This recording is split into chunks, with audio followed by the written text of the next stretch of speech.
Hello, everyone. I hope that everyone is okay. I would like to talk about current views on translation. Chapter 1 from Van's book, Translation Theory and Practice. In this chapter, we will present the most important scholars of translation and their views on the definition of translation and on translation in general. The important question being discussed so far is what is the meaning of translation? So, what is translation is still a question in need of research. The reason is that writers on translation seem to look at translation from different perspectives, from different cognitive background. The result is that translation appears to be a complex process. Let's start showing the content of this chapter. I'll talk about a general introduction to this chapter.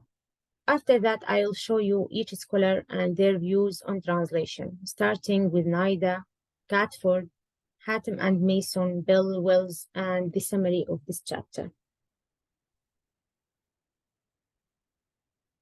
Translation is an activity of enormous importance in our modern world. Nowadays, translation has become a profession. It consists of staff translators, freelancers, contract translators, terminologists, and pre- and post-editor in machine translation.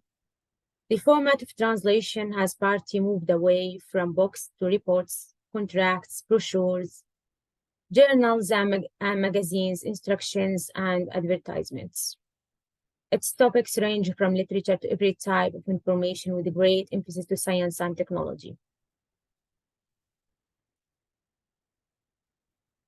Translation has been given greater prominence as a consequence of a number of international developments. These include the increase in the number of international organizations, the recognition of minority language groups in most countries in the world, worldwide trade and international trade. Translation has been the subject of interest not only to linguists, professional, amateur translators, and language teachers, but also to electronic engineers and mathematicians. A great number of books and articles have been written about this area of human knowledge. Following quotes taken from different sources provide an overview of the range of diversity of opinions on the concept of translation. Nida and Tapper define translation as reproducing in the receptor language the closest natural equivalent of the source language message, first in terms of meaning and secondly in terms of style. Catford defined translation as replacement of textual material in one language by equivalent textual material in another language.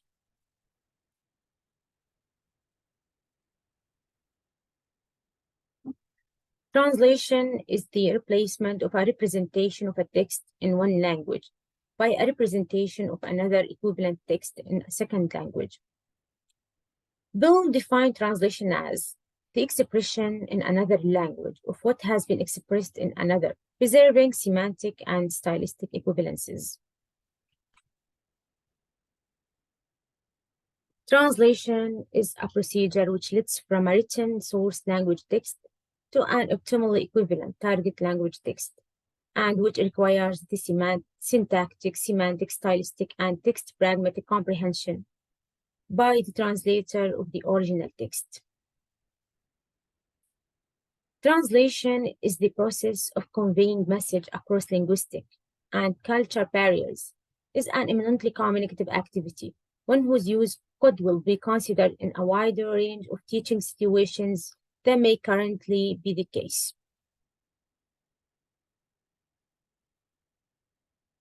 Hatem and Mason define translation as a communicative process which takes place within a social context. So as can be seen, translation has been variously defined, and ideas on translation are diversified and contradictory. So, to some people, the concept of translation is so complex.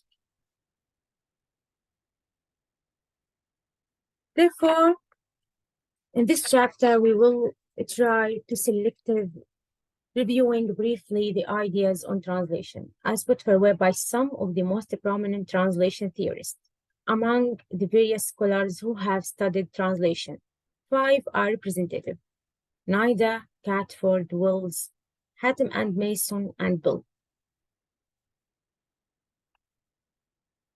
Let's start with Nida's view on translation.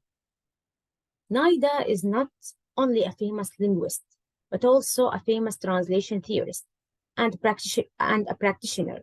His international reputation as a specialist in Bible translation. His major contribution to translation studies is represented in two words: A Science of Translation, Theory and Practice of Translation, and Language Structure and Translation. Underlying Nida's approach to translation is the conviction that anything can be said in one language can be said in another, with reasonable accuracy, by establishing equivalent points of reference in the receptor's culture and matching his cognitive framework by restructuring the constitutive elements of the message. Types of equivalence for Nida. Nida's equivalence theory serves to replace the pre-linguistic approach to translation, where the focus was on literal translation and the degree of being faithful to the source text. He argues that there are two types of equivalence: the first, formal equivalence, and dynamic equivalence. Formal equivalence focuses on both the form and content of the message itself, where nothing outside of the source language text should be added to or removed from the translation. It should be as similar to the source text as possible in terms of all the different elements of the source language used. By staying within source text structure, such translations will often use scholarly footnotes. Translations in academic and legal environments will often follow formal equivalence, where readers will be able to get the real sense of the language and customs of the source culture. So formal equivalence plays a central role in determining accuracy and correctness of a translation. Dynamic equivalence is based on the principle of equivalent effect, a concept by Nida focusing on equivalence of the relationship between the original receptor and message and target receptor and message. In other words, the goal is to find the closest natural equivalent to the source language message, or to convey the meaning of the source text in the target text as naturally as possible, so that the resulting target text should not feel foreign, and translation of the meaning of the message should take priority over maintaining the structure and phrasing of the source language text. This allows for and will sometimes require changes in the lexicon, grammar, syntactic structure, and cultural references of the source language text, sacrifices in faithfulness to achieve a more natural translation.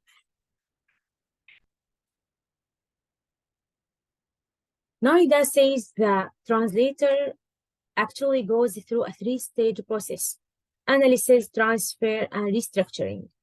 Analysis. According to this process, the translator first analyzes the message of the source language text into the simplest and structurally clearest forms, while transfers the analyzed material in his mind from the source language to the target language, which is the most appropriate for the audience who is intends to reach. And the last process is restructuring, to make final message that is acceptable in receptor language.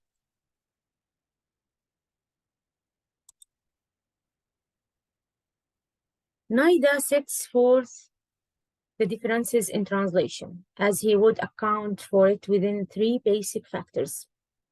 The first is the nature of the message. In some messages, the content should be of primary consideration, and in others, the form must be given a higher priority. The second is the type of the audience perspective. Audiences are different both in decoding ability and in potential interest. And the last factor is the purpose of the author and the translator to give information on both form and content and aim at full intelligibility of the reader. He may understand the full implications of the message, and the imperative purposes aim at not just understanding the translation, but also at ensuring Noam's understanding of the translation. Catford's view on translation. Catford defines translation as the replacement of textual material of one language by equivalent textual material in another language. So two crucial points need comment here: textual material and equivalence. According to Catford, textual material is used rather than text to cater for the fact that normally it is not the linguistic entirety of the source language text which is translated, that's replaced by target language equivalent. Simple replacement by target language material may be taking place at one or more levels of language. In discussing equivalences, Catford distinguishes between it as an empirical phenomena and as a theoretical consideration. He suggests that empirically equivalence is discovered by comparing source language and target language by way of informants and by way of commutation and observation. And theoretically, we are interested in identifying the conditions or justification of the translation equivalence. Another crucial point discussed in Catford's model is the distinction between different types of translation. These are full and partial translation, total and restricted translation, unbounded and rank-bounded translation.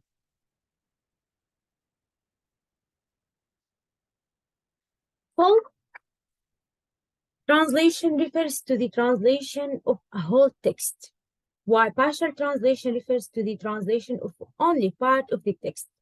Total translation refers to the translation at all levels of language, while restricted translation refers to the translation in which only one linguistic level is translated.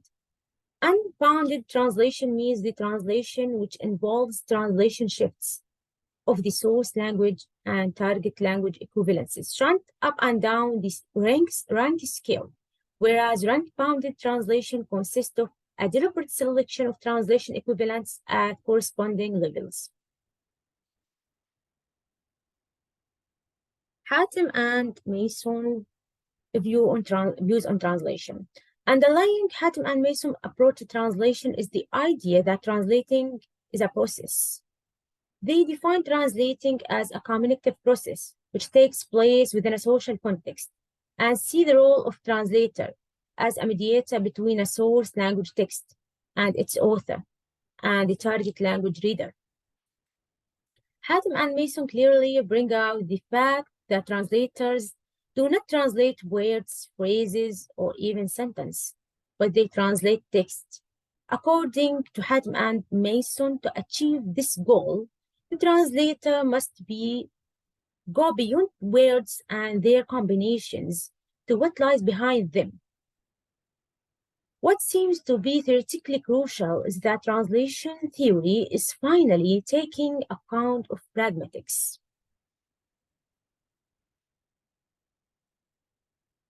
Hatem and Mason fully recognize that context is the foundation upon which decisions must be based.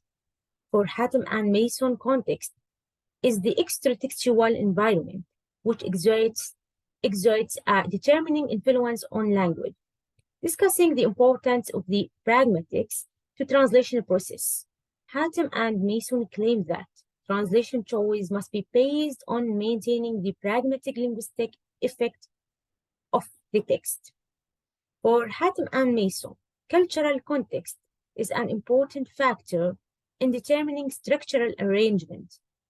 They suggest that where two languages do not share a structure pattern. The translator has to consider the relationship between context and the structure. A translator then, they seek the rhetorical purposes of which the source language was written and is allowed to make necessary changes to achieve the same effect in the target language. Three-stage model in translation process. Comprehension of source text. Analyze the text. Access to specialized knowledge. Access to intended meaning. Transfer of meaning. Relaying lexical meaning. Relaying grammatical meaning. Relaying rhetorical meaning include applied or inferable meaning for potential readers. Assessment of target text.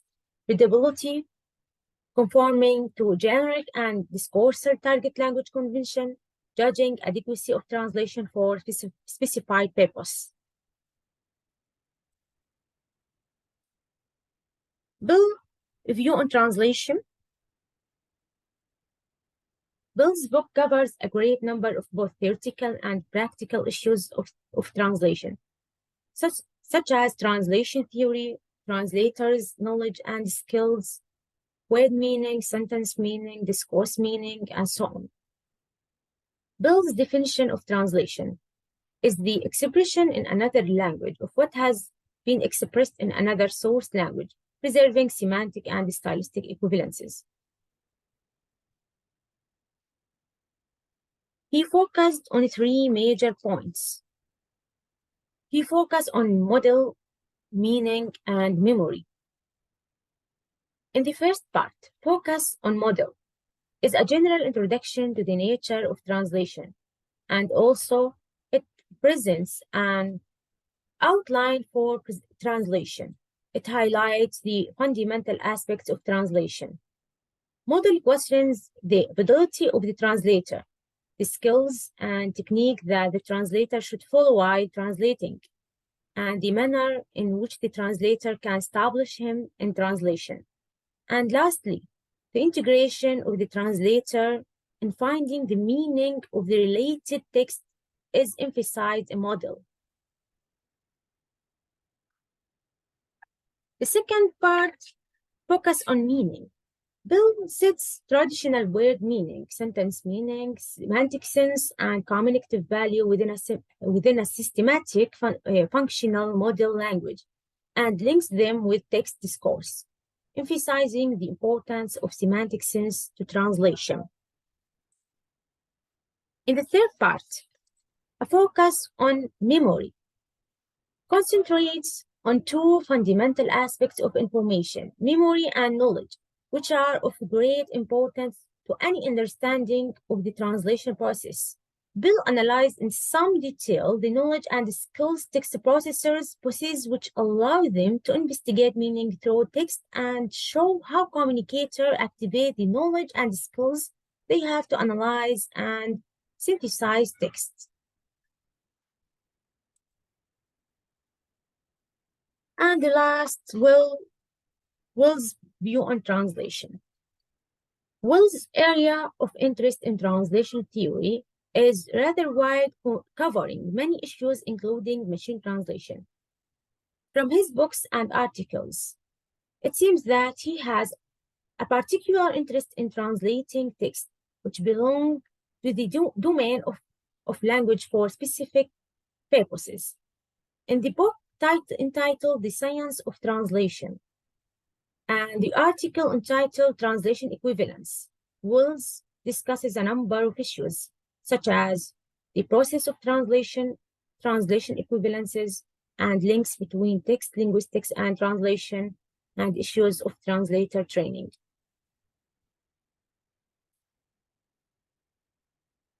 Translation is a transfer process which aims at the transformation of a written source language text into an optimally equivalent target language text, and which requires the syntactic, semantic, pragmatics, understanding, and analytical processing of the source language text. An optimal source language, target language transfer of a text presupposes an exhaustive analysis of the text to be translated in its semantic, stylistic, and pragmatic dimensions.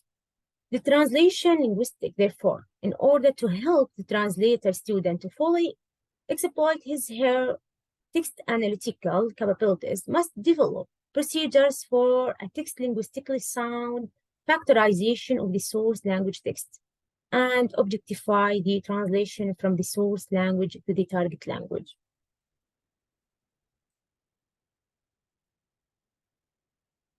So, in this chapter, we have discussed a number of translation theories as developed by different translation scholars in Europe and North America. For convenience, we did not present the theories by issues, but by authors, starting from Nida, an eminent translation scholar in Bible translation, and finishing with Bill, whose theory has drawn on various insights from modern linguistics, psychology, pragmatics, text linguistics, and communication theory. Given the diversity of ideas in the theories, the following issues are commonly shared by the theorists.